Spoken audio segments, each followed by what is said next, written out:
إلا وأنتم مسلمون.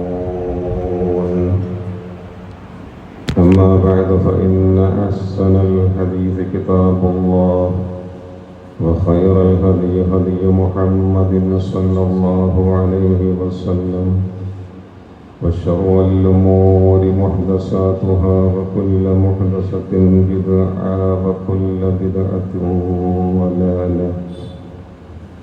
أعوذ بالله من الشيطان الرجيم. بسم الله الرحمن الرحيم. وهو الذي ينزل الغيث من بعد ما قنطوا وينشر رحمته وهو الولي الحميد.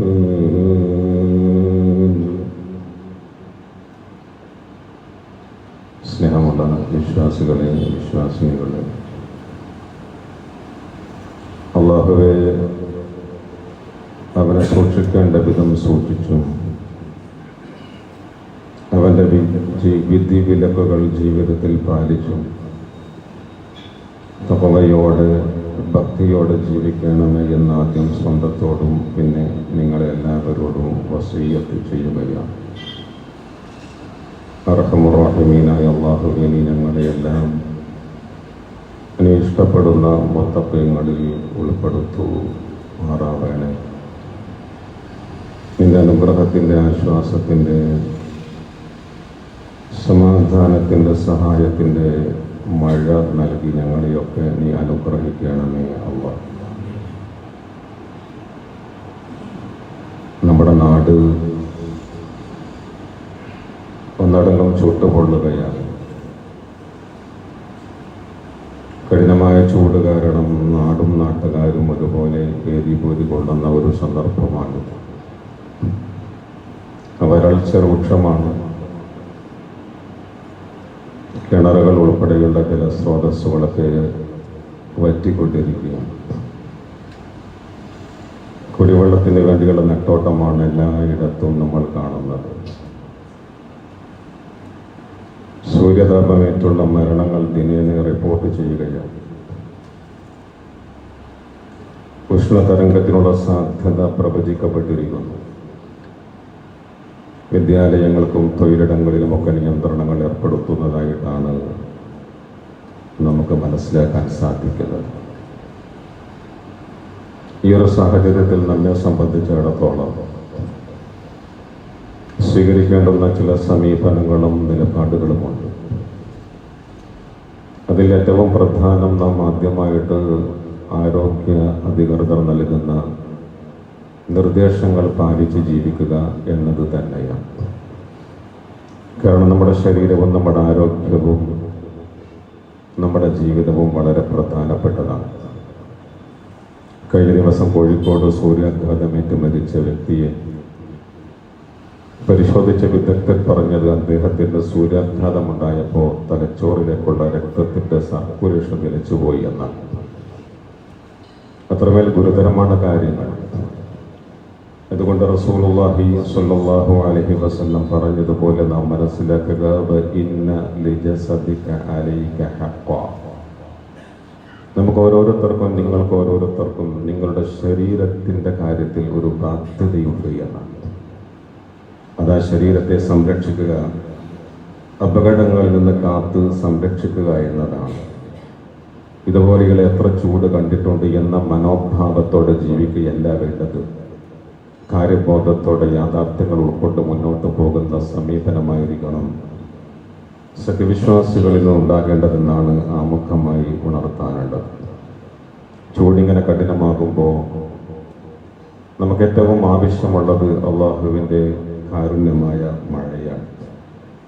അള്ളാഹുവിൻ്റെ അനുഗ്രഹമായ, ആശ്വാസമായ, സഹായമായ മഴ. അതിനുവേണ്ടിയുള്ള പ്രാർത്ഥനയുടെ സന്ദർഭമാണ്.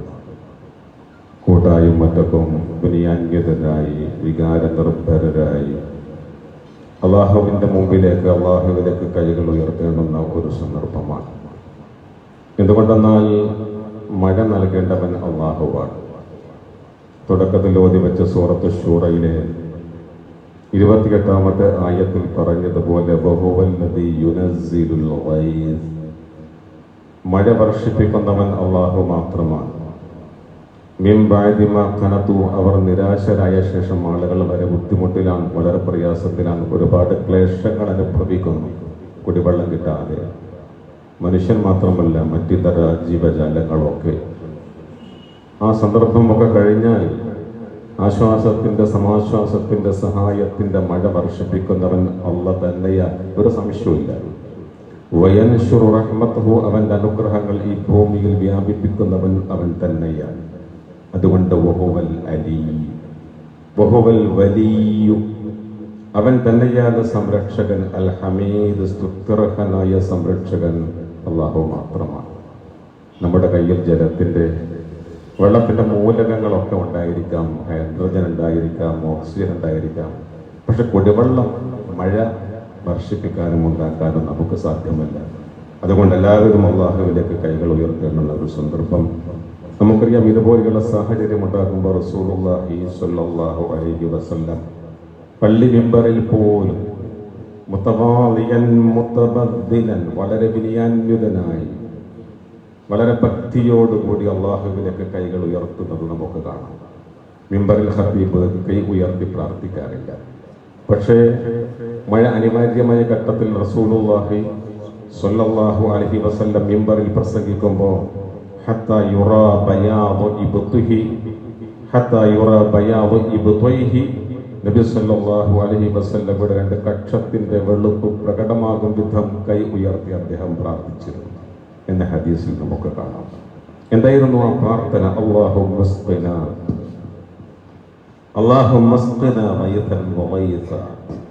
അല്ലാഹുവേ, സഹായത്തിന്റെ മഴ നീ ഞങ്ങൾക്ക് നൽകണമേ.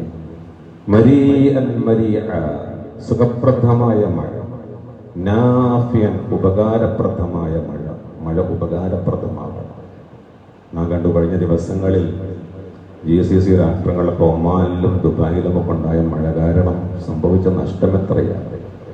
വ്യോമ ഗതാഗതം പോലും താറുമാറാകും വിധം അവിടെ പ്രശ്നങ്ങളുണ്ടായി, വലിയ നഷ്ടമുണ്ടായി, വലിയ ദുരന്തമായി മാറി. ആ മഴയല്ല നമ്മൾ പ്രാർത്ഥിക്കുന്നത്. ആ മഴയ്ക്ക് വേണ്ടിയല്ല, നാഫിയായ മഴയ്ക്ക് വേണ്ടി, ഉപദ്രവമേതുമില്ലാത്ത മഴയ്ക്ക് വേണ്ടി റസൂലുള്ളാഹി സ്വല്ലല്ലാഹു അലൈഹി വസല്ലം മിമ്പറിൽ പ്രാർത്ഥിക്കുക. ആജിരൻ, വേഗം ലഭിക്കാൻ വേണ്ടി. പൊടുന്നനവി നൽകണമേ റഹ്മാനെ എന്ന് പറയണം. അത്രമേൽ പ്രയാസത്തിലാണ് നമ്മൾ. ആളുകൾ പ്രയാസത്തിൽ, ജീവജാലങ്ങൾ പ്രയാസത്തിൽ, ജനങ്ങൾ ഒന്നോടൊപ്പം വെന്തുരി കഴിയുന്ന ഒരു സാഹചര്യം. ആജിലിൻ, താമസം കൂടാതെ പൊടുന്നനെയുള്ള മഴ കൊണ്ട് അനുഗ്രഹിക്കണമേ എന്ന് റസൂലുള്ളാഹി മിമ്പറിൽ കൈ ഉയർത്തി പ്രാർത്ഥിച്ചു നമ്മെ പഠിപ്പിച്ചുവെങ്കിൽ നാം ഓരോരുത്തരും ഒറ്റക്കും കൂട്ടായും ഏത് സന്ദർഭത്തിലും അഭിമുഖീകരിക്കുന്ന ഈ പരീക്ഷണത്തിൽ രക്ഷപ്പെടാനുള്ള പ്രാർത്ഥനകളുമായി മുന്നോട്ട് പോകണം എന്ന് തന്നെയാണ് പറയാനുള്ളത്. കാരണം ഈ മഴ അല്ലാഹു വലിയ അനുഗ്രഹമായിട്ട് വിശുദ്ധ ഖുർആനിൽ എത്ര ഇടങ്ങളിൽ മാഅൻ തഹൂറ എന്ന് പറയും, പരിശുദ്ധമായ പാനീയം എന്ന് മഴയെക്കുറിച്ച് പറഞ്ഞു. മാഅൻ മുബാറക്കൻ, അനുഗ്രഹീതമായ വെള്ളമെന്ന് പറഞ്ഞു. അത് ആശ്വാസമാണ്. നമുക്കറിയാം, ബദർ യുദ്ധത്തിന്റെ തലേന്ന് പെയ്ത മഴ അത് സ്വഹാബത്തിന് ഒന്നടങ്കം ഒരു സഹായമായിരുന്നു. പറയാ അന്ന പെയ്ത മഴയുണ്ടല്ലോ, അത് ആ സ്വഹാബത്തിനെ ശുചീകരിക്കാൻ, പിശാചേൽപ്പിച്ച മാലിന്യത്തെ പോക്കിക്കളയാൻ, അവിടെ ഹൃദയങ്ങളെ ദൃഢീകരിക്കാൻ, പാദങ്ങൾ ഉറപ്പിച്ചു നിർത്തുവാനുള്ള ശക്തമായ ഒരു സഹായമായിരുന്നു ആ മഴ. ആ മഴയാണ് നമുക്ക് വേണ്ടത്. നമ്മുടെ നാട്ടിൻ്റെ നന്മക്ക് വേണ്ടി, മനുഷ്യരുടെ ഇതര ജീവജാലങ്ങളുടെ അഭിവൃദ്ധിക്ക് വേണ്ടി, പുരോഗതിക്ക് വേണ്ടി, രക്ഷയ്ക്ക് വേണ്ടിയുള്ള ഈ പ്രാർത്ഥനയാണ് നമ്മിൽ നിന്നുണ്ടാകേണ്ടത്. നിങ്ങൾ നോക്കൂ, പല പ്രദേശങ്ങളും കുടിവെള്ളത്തിന് വേണ്ടി ആളുകൾ നെട്ടോട്ടം ഓടുകയും, കുടിവെള്ളമില്ല. നമ്മുടെ ഭൂമിയുടെ സംഭരണ ശേഷി തന്നെ, വെള്ളം സംഭരിക്കാനുള്ള ശേഷി തന്നെ കുറഞ്ഞു പോകുന്നു എന്നാണ് നമുക്ക് മനസ്സിലാകുന്നത്. വളരെ പെട്ടെന്ന് വെള്ളപ്പൊക്കമുണ്ടാകും, വലിയ ഫ്ലഡായിട്ട്. വളരെ പെട്ടെന്ന് തന്നെ പൊങ്ങിയ വെള്ളം അത്രയും താണു പോകുന്നൊരവസ്ഥയുണ്ടാകും. ഈ കാലഘട്ടത്തിൽ ഏറ്റവും വലിയ സേവനം എന്ന് പറയുന്നത് ആളുകൾക്ക് കുടിവെള്ളം എത്തിക്കുക എന്നതാണ്. ദഹിച്ചു വരയുന്നവർക്ക് എவ்விധത്തിൽ നമുക്കത് സാധ്യമാക്കാൻ സാധിക്കുമോ ആ വിധത്തിൽ വെള്ളം എത്തിക്കുക. അതാണ് വലിയ സേവനം, വലിയ പുണ്യമാണ്. നമുക്കറിയാം, നബി സല്ലല്ലാഹു അലൈഹി വസല്ലമയുടെ അടുത്തൊരു സ്വഹാബി വരുന്നുണ്ട്. അദ്ദേഹത്തിന്റെ പേര് സഅദ് ബിൻ ഉബാദ റളിയല്ലാഹു തആല അൻഹു എന്നാണ്. അദ്ദേഹം പറഞ്ഞു, അല്ലാഹുവിന്റെ ദൂതരെ, ഞാനൊരു യാത്രയിലായിരുന്നപ്പോഴാണ് എൻ്റെ ഉമ്മ മരണപ്പെട്ടു പോയത്. ഞാനിവിടെ ഇല്ലായിരുന്നു. ഇന്ന് എൻ്റെ ഉമ്മയ്ക്ക് വേണ്ടി വല്ലതും ചെയ്യണമെന്ന് ഞാൻ ആഗ്രഹിക്കുന്നു. അപ്പൊ അതസദ്ദഖു അൻഹ, എൻ്റെ ഉമ്മയ്ക്ക് വേണ്ടി ഞാൻ എന്തെങ്കിലും ദാനം ചെയ്താലോ? അതിന്റെ അർത്ഥം ദാനം ചെയ്താൽ വല്ല പ്രതിഫലവും എൻ്റെ ഉമ്മക്ക് ലഭിക്കുമോ എന്നാണ്. നബി സല്ലല്ലാഹു അലൈഹി വസല്ലം പറഞ്ഞു, നഅം, ലഭിക്കും.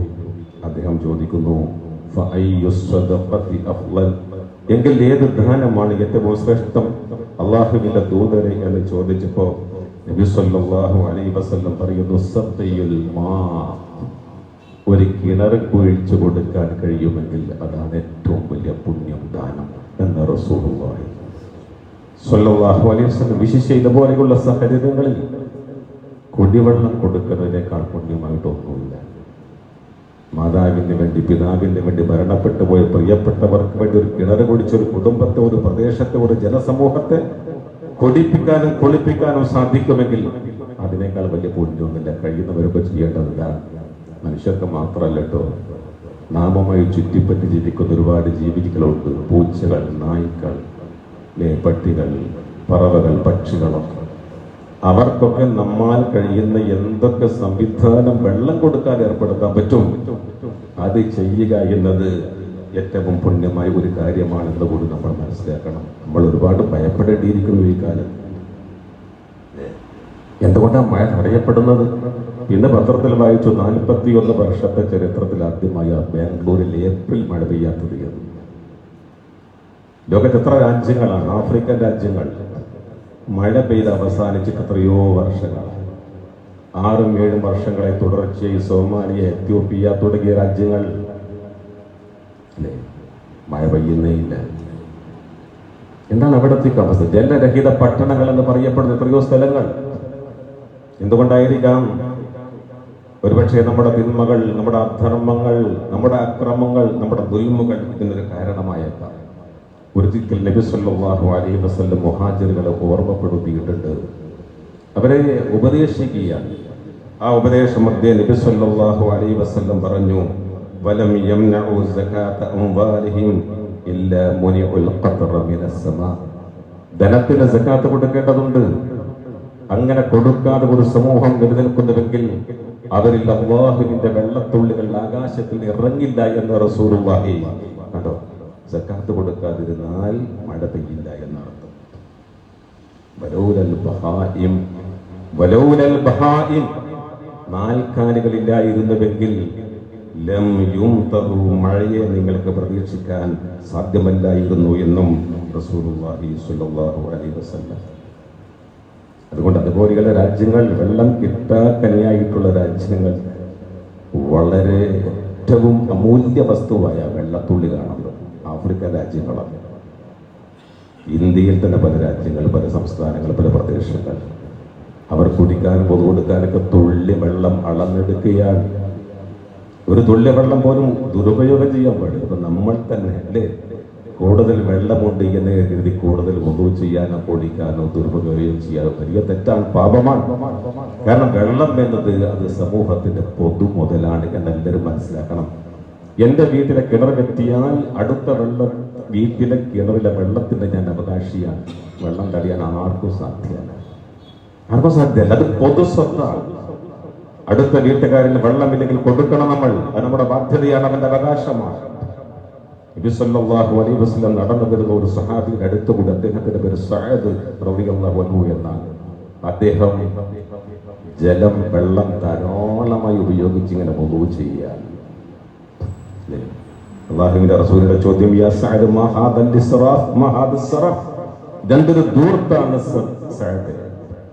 അദ്ദേഹം ചോദിക്കുന്ന ഒരു ചോദ്യമുണ്ട്, യാ റസൂലല്ലാഹ് അഫിൽ വുളൂഇ ഇസ്റാഫ്, വെള്ളത്തിലും ധൂർത്തോ എന്ന റസൂലുള്ളാഹിയോട് അദ്ദേഹം ചോദിക്കുമ്പോൾ അല്ലാഹുവിന്റെ റസൂലിന്റെ മറുപടി, സഅദ് വഇൻ കുന്ത അലാ നഹ്രിൻ ജാരി, നീ നിറഞ്ഞൊലിക്കുന്ന പുഴയിലാണെങ്കിലും നദിയിലാണെങ്കിലും മൂന്ന് തവണയിൽ കൂടുതൽ അംഗങ്ങൾ കഴുകുക എന്നത് അത് ദൂർത്താണെന്ന ശിഷ്യരെ റസൂലുള്ളാഹി സ്വല്ലല്ലാഹു അലൈഹി വസല്ലം പഠിപ്പിച്ച് നമുക്ക് കാണാം. അതൊരു സ്വഭാവമായിട്ട് മാറേണ്ടതുണ്ട്. വെള്ളം കുറഞ്ഞു ഉപയോഗിക്കുക, കുടുംബക്കാരെ കുട്ടികൾ അങ്ങനെ പഠിപ്പിക്കണം. അതൊക്കെ തർബീയത്തിന്റെ ഭാഗമാണ്. അതുകൊണ്ട് ഈ കാര്യങ്ങളൊക്കെ നമ്മൾ വളരെ ശ്രദ്ധിക്കണം. ഒപ്പം തന്നെ ഇങ്ങനെ അസഹ്യമായ ചൂട് അനുഭവപ്പെടുമ്പോൾ നമ്മളാരും ചൂടിനെ ശപിക്കാൻ പാടില്ല. ശപിക്കരുത് ചൂട്. ഇപ്പം ചൂട് കഴിഞ്ഞു ഒരു പക്ഷേ ഇന്നോ നാളോ മഴ പെയ്തേക്കാം. 2 ദിവസം തുടർച്ചയായി മഴ പെയ്താൽ പിന്നെ ആ മഴയെ ശപിക്കുന്ന ആളുകളുണ്ടാകും. ഇതെന്തൊരു മഴയാണ്, ഇപ്പോൾ ഇതെന്തൊരു ചൂടാണ്. ഈ ഒരു മനോഭാവം വിശ്വാസികൾക്ക് ഉണ്ടാവാൻ പാടില്ല. കാരണം ചൂടുകാലം, മഴക്കാലം എന്നൊക്കെ പറയുന്ന ഈ കാലങ്ങൾ അല്ലാഹുവാണ്. ലാ തസുബ്ബുദ്ദഹ, നിങ്ങൾ കാലത്തെ ഒരിക്കലും ചീത്ത പറയരുത്, ശപിക്കരുത്. കാരണം അല്ലാഹുവാണ് കാലം എന്നുകൂടി നമ്മൾ മനസ്സിലാക്കണം. അത് ഏറ്റവും പ്രധാനപ്പെട്ട ഒരു കാര്യമാണ്. അള്ളാഹുവിന്റെ റസൂൽ അതിനെ ചൂടനുഭവപ്പെടുന്ന സന്ദർഭത്തിൽ ളുഹർ നമസ്കാരം പിന്തിച്ച് നമസ്കരിച്ച് നമുക്ക് കാണാം. ളുഹർ ജമാഅത്ത് പിന്തിച്ച് നമസ്കരിക്കും. അതുകൊണ്ടാണ് ആളുകൾ വിയർത്തൊലിച്ച പള്ളിയിൽ വരുന്നത്. വിയർത്തൊലിച്ച് പള്ളിയിൽ വരുന്നവന്റെ മനസമാധാനത്തോടെ നിസ്കരിക്കാൻ പറ്റില്ല എന്നാണ്. അതുകൊണ്ട് ആ പള്ളികളിലൊക്കെ AC. ആളുകളൊക്കെ ചോദിക്കും, എന്തിനാ AC? മുമ്പ് AC ഉണ്ടായിരുന്നോ? ഇന്ന് AC ഇല്ലാതെ പള്ളിയിലും വീട്ടിലും ജീവിക്കാൻ കഴിയാത്ത അവസ്ഥയാണ്. ഇന്നലെ ഒരാൾ പറയുന്നത് കേട്ടു, അല്ലേ, ദരിദ്രനായ ഒരു വ്യക്തി അദ്ദേഹം AC വാങ്ങുകയാണ്. ഞാൻ നേരത്തെ മക്കൾക്ക് വേണ്ടി ഒന്ന് വാങ്ങിച്ചു, ഇപ്പോൾ ജീവിക്കാൻ വയ്യാത്തത് കൊണ്ട് നിൽക്കുവാണ്. കച്ചവടക്കാർ പറയുന്നു, കഴിഞ്ഞ വർഷം ഈ സന്ദർഭത്തിൽ 3 ലക്ഷം AC വിറ്റിടത്ത് ഇന്ന് 6 ലക്ഷം AC വിറ്റഴിച്ചു. എത്ര സഫീഷ്യന്റ് ആവശ്യത്തിന് AC കിട്ടാത്ത കച്ചവടക്കാർ പ്രയാസപ്പെടുന്ന ഘട്ടമാണ് നമ്മൾ മനസ്സിലാക്കി. ഇനി ഉണ്ടെങ്കിലും AC പ്രവർത്തിക്കാത്ത സമയം ട്രാൻസ്ഫോർമർ ട്രിപ്പ് ആകുന്നു എന്നാണ്. വോൾട്ടേജ് ഇത് വഹിക്കാൻ കഴിയാതെ. ചുരുക്കി പറഞ്ഞ പള്ളിയിൽ AC ഏർപ്പെടുത്തുക എന്നത് മനസമാധാനത്തോടെ നമസ്കരിക്കാനുള്ള സൗകര്യം വേണ്ടപ്പെട്ടവർ ചെയ്തു കൊടുക്കുന്നു. നല്ല പുണ്യകരമായ ഒരു കാര്യമാണ്. പള്ളികളിൽ ഫാനുകൾ ജമാഅത്തിന്റെ സമയത്ത് മാത്രമേ ഉപയോഗിക്കാവൂ എന്ന് പറയുന്നവരുടെ പാടില്ല. അത് കാരണം നമസ്കരിക്കാൻ വരുന്നവരുള്ളത് ആ പള്ളിയും ഫാനൊക്കെ അവരിട്ട് നമസ്കരിക്കണം. ഫാനിട്ട് നമസ്കരിക്കണം. അപ്പോഴേ മനസ്സമാധാനം ഉണ്ടാവുകയുള്ളൂ, അപ്പോഴാണ് നമസ്കാരം ഉണ്ടാവുകയുള്ളൂ. അതുകൊണ്ടാണ് റസൂലുള്ളാഹി സ്വല്ലല്ലാഹു അലൈഹി വസല്ലം നിങ്ങൾ നമസ്കരിക്കുമ്പോൾ ശക്തമായ ചൂടാണെങ്കിൽ നിങ്ങൾ അത് പിന്തിച്ച് നമസ്കരിച്ചോളൂ എന്ന് പറയുന്നു. അതോടൊപ്പം തന്നെ ഇങ്ങനെയുള്ള ചൂടുള്ള സന്ദർഭത്തിൽ നമ്മൾ അഭിമുഖീകരിക്കാനുള്ള ചില ചൂടുകളെ കുറിച്ച് ഓർക്കേണ്ടതുണ്ട്. ഇത് മാത്രമല്ല, ചൂട് ഭൗതികമായിട്ടുള്ള ചൂടാണ്. ഓരോ മനുഷ്യനും മരണപ്പെട്ട് കഴിഞ്ഞാൽ അനുഭവിക്കാനുള്ള ആദ്യത്തെ ചൂട് ഖബറിലെ ചൂടാണ്. അല്ലാഹുവിന്റെ റസൂൽ പറയുന്നത്, ചോദ്യം ചോദിച്ച ശേഷം വ്യക്തമായി മറുപടി പറയാൻ കഴിയാത്തവന് അവിടെ നൽകപ്പെടുന്ന അവസ്ഥ എന്താണ്? നരകത്തിലെ വിരിപ്പ് കൊടുക്കൂ എന്നാ പറയപ്പെടുന്നത്. നരകത്തിലെ വസ്ത്രം ധരിപ്പിക്കൂ എന്നാ പറയപ്പെടുന്നത്.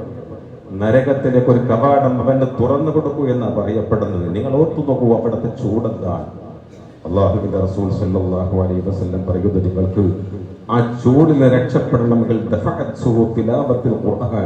നിങ്ങൾ ധാരാളമായി ഖുർആനിന്റെ ആളുകളായി മാറിയാൽ, ഖുർആൻ പാരായണം ചെയ്താൽ, ആത്മാർത്ഥമായി ഖുർആനിന്റെ ബന്ധുവായി ജീവിക്കാൻ നിങ്ങൾക്ക് സാധിക്കുന്നുവെങ്കിൽ ആ ചൂടിന് രക്ഷപ്പെടാൻ നമുക്ക് കഴിയണം. ഖുർആനിലേക്ക് നമ്മൾ വരണം.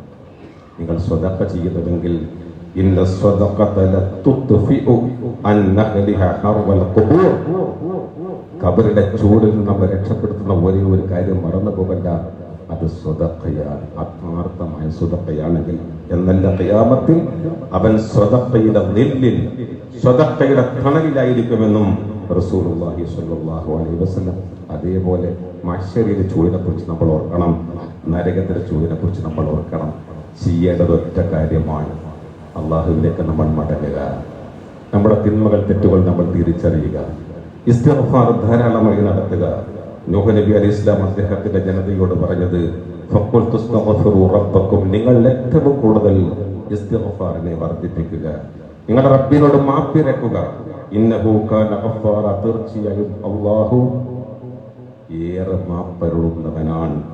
നിങ്ങളങ്ങനെ മാപ്പിരന്നാൽ, ഇസ്തിഗ്ഫാർ നടത്തിയാൽ, യുർസിലിസ് സമാ അലൈക്കും ബിദറാറ, നിങ്ങൾക്ക് ധാരാളമായി അവൻ മഴ പെയ്യിപ്പിച്ചു തരും.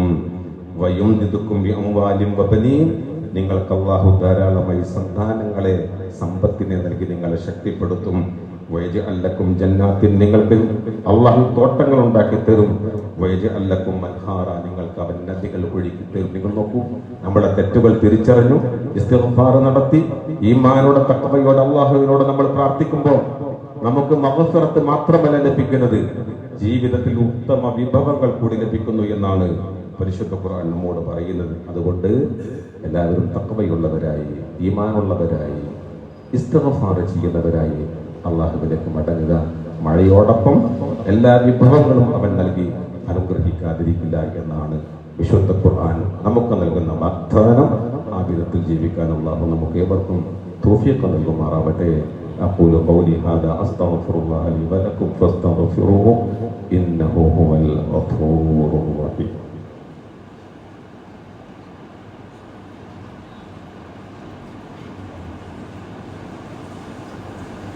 അൽഹംദുലില്ലാഹി റബ്ബിൽ ആലമീൻ വസ്സലാത്തു വസ്സലാമു അലാ റസൂലിഹിൽ അമീൻ വഅലാ ആലിഹി വസഹ്ബിഹി അജ്മഈൻ. യാ അയ്യുഹല്ലദീന ആമനൂ തഖുല്ലാഹ ഹഖ്ക തുഖാതിഹി വലാ തമൂതുന്ന ഇല്ലാ വഅൻതും മുസ്ലിമൂൻ. ഒരിക്കൽ കൂടി അല്ലാഹുവെ ഭയപ്പെട്ട് തഖ്വ ഉള്ളവരായി ജീവിക്കണമെന്ന് സ്വന്തത്തെയും എല്ലാവരെയും ഓർമ്മപ്പെടുത്തുകയാണ്. ഇമാം ബുഖാരി അദ്ദേഹത്തിൻ്റെ ഒരധ്യായത്തിന് പേര് നൽകിയത് ഇന്തിഖാമുർ റബ്ബി അസ്സ വജല്ല ബിൽ ഖഹദ്. അല്ലാഹു സുബ്ഹാനഹു വ തആല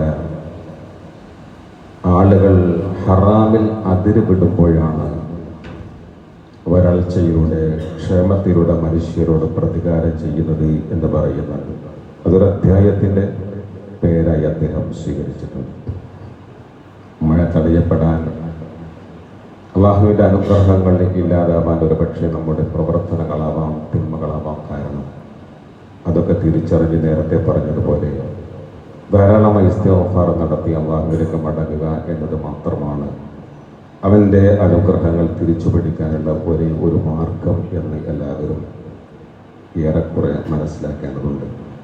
എല്ലാ സന്ദർഭത്തിലും നമ്മൾ മഴയ്ക്ക് വേണ്ടി പ്രാർത്ഥിക്കണം. അള്ളാഹുവിൻ്റെ അനുഗ്രഹത്തിൻ്റെ മഴയ്ക്ക് വേണ്ടി, അള്ളാഹുവിൻ്റെ ആശ്വാസത്തിൻ്റെ മഴയ്ക്ക് വേണ്ടി. റഹ്മാൻ റഹീമീനായ റഹ്മാനെ, നിന്റെ ആശ്വാസത്തിൻ്റെ മഴ കൊണ്ട് ഞങ്ങളെ നീ അനുഗ്രഹിക്കണമേ അല്ലാഹ്. നിന്റെ ബർക്കത്തായ മഴ കൊണ്ട് ഞങ്ങളെ നീ അനുഗ്രഹിക്കണമേ അല്ലാഹ്. അല്ലാഹുമ്മ അഗീസിനാ, അല്ലാഹുമ്മ അഗീസിനാ, അല്ലാഹുമ്മ അഗീസിനാ യാ റബ്ബൽ ആലമീൻ. അല്ലാഹുമ്മ അസ്ഖിനാ ഗൈസൻ മുഗീസാ, അല്ലാഹുമ്മ അസ്ഖിനാ ഗൈസൻ മുഗീസാ مريئا مريعا نافعا غير ضار عاجلا غير آجل. اللهم اسقنا غيثا مغيثا مريئا مريعا نافعا غير ضار عاجلا غير آجل. اللهم اسق عبادك يا رب العالمين. اللهم اسق عبادك وبهائمك وانشر رحمتك وأحي بلدك الميت يا أرحم الراحمين. اللهم اسقنا الغيث ولا تجعلنا من القانطين. اللهم أغيثنا، اللهم أغيثنا, اللهم أغيثنا. ബുഖാരിയും മുസ്ലിമും റിപ്പോർട്ട് ചെയ്ത പ്രവാചകന്റെ മഴയ്ക്ക് വേണ്ടിയുള്ള പ്രാർത്ഥനയുടെ പദങ്ങളാണിത്. അല്ലാഹുമ്മ അഗീഥിന, ഞങ്ങൾക്ക് നീ മഴ നൽകണമേ റഹ്മാനെ എന്നുള്ള പ്രാർത്ഥനകൾ നമ്മൾ വർദ്ധിപ്പിക്കുക. ഗസ ഇപ്പോഴും ദുരിതത്തിൽ തന്നെയാണ്. വംശഹത്യ നിർബാധം തുടരുകയാണ്. ആ പാവങ്ങൾക്ക് വേണ്ടി നിങ്ങൾ പ്രാർത്ഥിക്കണം. അല്ലാഹുവേ, ഗസയിലെ മക്കൾക്ക് നീ സമാധാനം നൽകണമേ റഹ്മാനെ. എന്താണോ അവർക്ക് വേണ്ടുന്ന ഖൈർ അത് നീ നൽകി അവരെ അനുഗ്രഹിക്കണമേ അല്ലാഹ്. ലോകത്തെവിടെയുമുള്ള ആളുകൾക്ക് സമാധാനവും സുരക്ഷിതത്വവും അതുപോലെ തന്നെ മഴയും നിന്റെ അനുഗ്രഹവും നൽകി നീ അനുഗ്രഹിക്കണമേ റഹ്മാനെ. ഒപ്പം നമ്മുടെ പ്രദേശത്തെ പൗരപ്രമുഖനും നമ്മുടെ എല്ലാം ബന്ധപ്പെട്ടവരും കുടുംബ ബന്ധവുമായിട്ടുള്ള KK ഇബ്രാഹിം ആജി, അദ്ദേഹം കഴിഞ്ഞ ദിവസം അള്ളാഹുവിലേക്ക് യാത്രയായി. റഹ്മാൻ അദ്ദേഹത്തെ നീ സ്വീകരിക്കണമേ റഹ്മാനെ. അദ്ദേഹത്തിന് നീ മഗ്ഫിറത്ത് നൽകണമേ റഹ്മാനെ.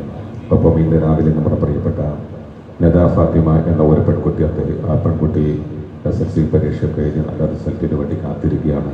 അപ്പോഴാണ് ആ കുട്ടി അള്ളാഹുവിലേക്ക് യാത്രയായത്. അള്ളാഹുവെ, കുഞ്ഞിനെ നീ സ്വീകരിക്കണമേ റഹ്മാനെ. ആ കുഞ്ഞിൻ്റെ ഖബറിൽ തണുപ്പ് നൽകണമേ റഹ്മാനെ. സമാധാനം നൽകണമേ അല്ലാഹ്. ആ കുഞ്ഞിൻ്റെ മാതാപിതാക്കൾക്കും ഉറ്റവർക്കും ബന്ധപ്പെട്ടവർക്കുമൊക്കെ ക്ഷമിക്കാനുള്ള ക്ഷമ നീ നൽകണമേ റഹ്മാനെ. ഞങ്ങളുടെ മരിച്ചുപോയ എല്ലാവർക്കും നീ ഓഫറത്തും റഹമത്തും നൽകണമേ റഹ്മാനെ. ഞങ്ങളുടെ എല്ലാ സുഖങ്ങളും നീ ശിഫിയാക്കി തരണമേ റഹ്മാനെ. മരണപ്പെട്ടു പോയവർക്കൊക്കെ അവരുടെ ആഹാരം നീ വെളിച്ചമാക്കി കൊടുക്കണമെന്നുള്ള ക്യാൻസർ പോലെയുള്ള kidney failure, heart attack, stroke തുടങ്ങിയിട്ടുള്ള എല്ലാ രോഗങ്ങളും നിങ്ങളെ നീ കാത്തു രക്ഷിക്കണമേ തമ്പുരാനെ. അപകടത്തിൽപ്പെട്ട പലരും പ്രയാസങ്ങൾ അനുഭവിക്കുന്ന നീ ശിഫ ആഫിയത്ത് നൽകണമേ റഹ്മാനെ.